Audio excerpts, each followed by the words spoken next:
Hey guys, Kelvin here. Lion Global Investors and OCBC Securities recently tied up to list an ETF tracking the Hang Seng Tech Index on SGX, called the Lion-OCBC Securities Hang Seng Tech ETF. The ticker symbol is HST for the Singapore dollar denominated counter and HSS for the US dollar denominated counter. This ETF was listed on SGX on the 10th of December, which was just last week. So I've done a bit of research on this ETF and I'd like to share what I've learned, what my thoughts are on this ETF and whether I'll be investing in it. So today we'll take a look at HST in terms of its holdings, performance, and pros and cons, its risks, and to conclude with my thoughts and how to invest in it. So taking a look at the ETF's brochure found on the website, the top 10 holdings you can see includes the two biggest Chinese companies, Alibaba and Tencent, as well as other well-known Chinese companies like Xiaomi, JD.com and Lenovo. We can see from the overall sector breakdown that IT companies take up 68% of the ETF naturally, but it also includes tech-related companies from other sectors including industrials, healthcare, consumer discretionary and financials. It seems that the actual weightings of individual companies in this ETF changes quite a bit, but you can find the latest indicative holdings from the Lion Global Investors website, which I have linked in the description below. So now let's talk about the performance of this ETF. According to the Hang Seng Index's website, the Hang Seng Tech Index returned 78% over the past 1 year. But note the disclaimer below that all information for an index prior to its launch date is back-tested, and back-tested performance reflects the hypothetical historical performance. So because the Hang Seng Tech Index is pretty new and only launched in July 2020, I wanted to get a good gauge of how the companies listed in this ETF might perform going forward. So what I did was to plot the top 6 companies listed in the ETF over the past 1 year and compared it against the iShares MSCI China ETF, or ticker symbol MCHI, which is the largest publicly listed China ETF. What we can see from this chart is that 4 out of the top 6 companies actually outperform MCHI, which returned 25% over the past 1 year. So only Sunny Optical underperformed and Alibaba matched MCHI's performance, and this is likely because Alibaba is the largest constituent in MCHI. One feature of this ETF is that individual stocks are kept at 8% weightage of the ETF.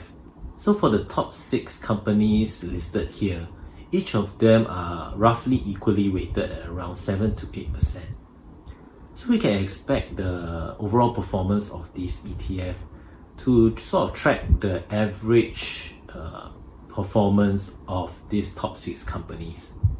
So do note that this method involves quite a bit of guesswork and estimation. But if these top few companies continue to outperform the market as they have in the past, we can expect that this ETF, HST, will continue to outperform MCHI. So taking a look at the constituents of MCHI, we can see that it is much heavily weighted in favor of the larger Chinese companies like Alibaba and Tencent. So in contrast, in HST ETF, more weight is given to other smaller Chinese companies like Meituan, Alibaba Health and Xiaomi, which have outperformed significantly in the past year. So now let's take a look at some of the pros of investing in this ETF. The first one is that it requires a smaller investment amount. Since the minimum trading board lot size for HST is only 10 shares, one can invest for as little as 14 Sing dollars. This is based on HST's price of around 1.366. Of course, this wouldn't make sense if you include fees or brokerage commissions, but one can decide how much to invest in increments of just 10 shares and better size their investment position.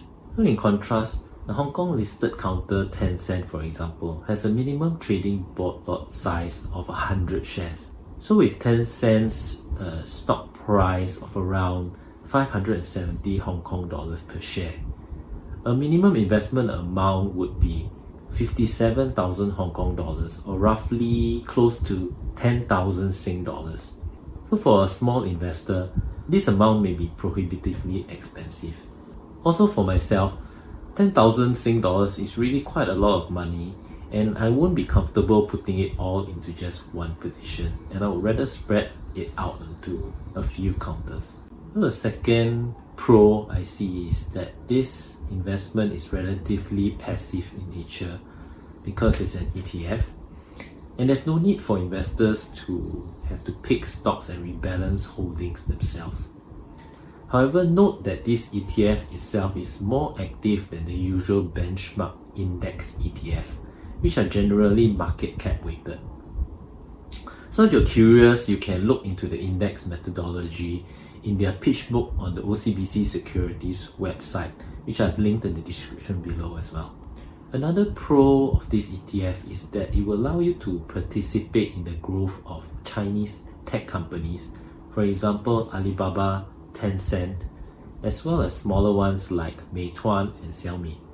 Also, this ETF has a new unique feature called the IPO Fast Entry feature, which allows investors to gain access to some of the world's most valuable unicorns in China. For example, Ant Financial, ByteDance, and Didi Chuxing.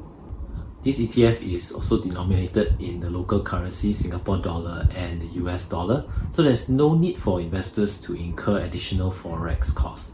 And lastly, with trade tensions between the US and China, we see more and more US listed Chinese companies seeking a secondary listing in Hong Kong, which might be good for this ETF. So now let's move on to some of the cons of this ETF.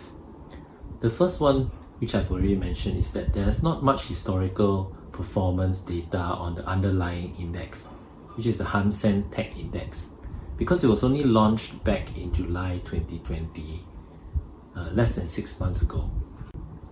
Also, there isn't any information on the tracking difference or tracking error of this ETF against its index, and it seems like it may take about at least a year's worth of data to get this information.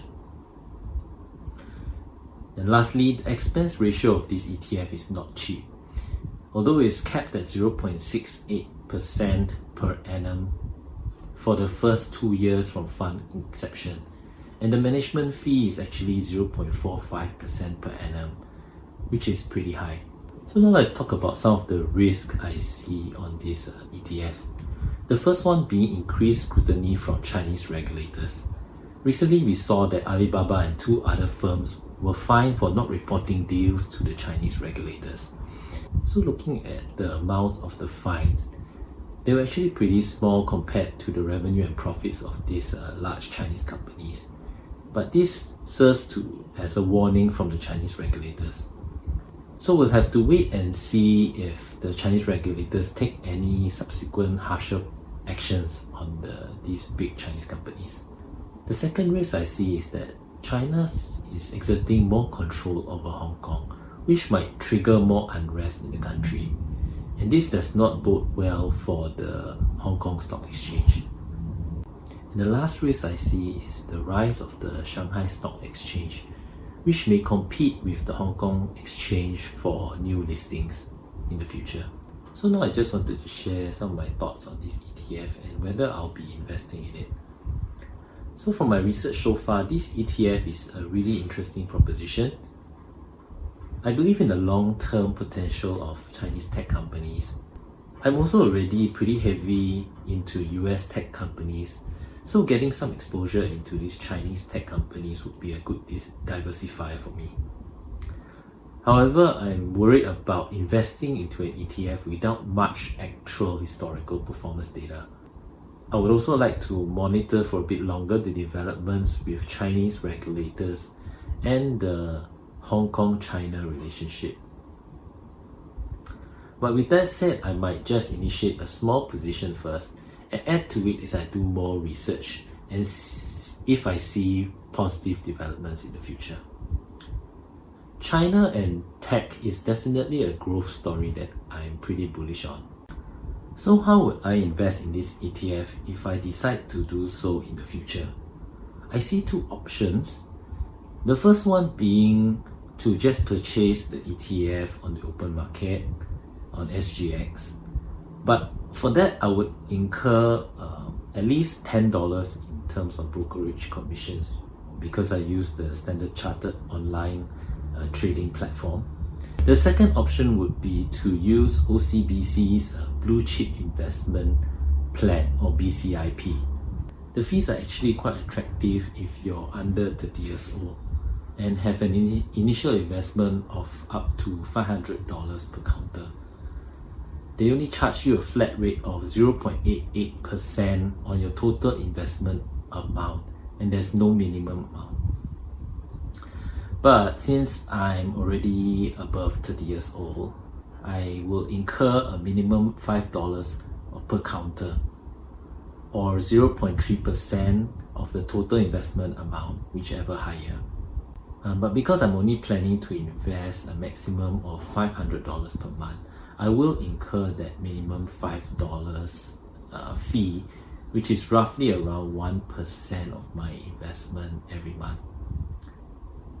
So I think 1% is not a big amount for the fee, but I do gain the advantage of being able to dollar cost average into the counter every month.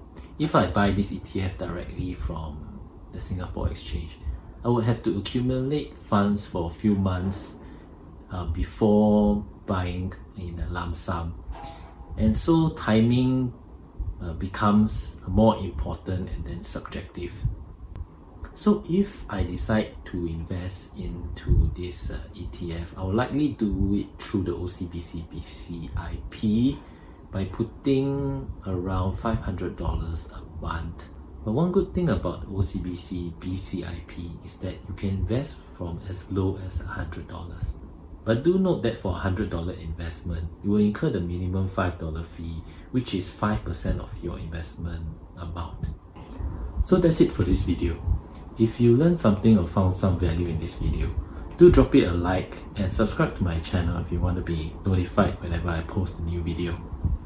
Also, do leave me a comment below on what you think about this ETF and whether you'll be investing in it. So just a reminder that I'm not a financial advisor and this is not financial advice. I'm just sharing my thoughts on investments, and so please do your own due diligence before making any investment based on whatever information that I've shared. And if you're still unsure, do seek advice from a professional financial advisor. So thank you so much for watching, and I'll see you in the next video. Bye.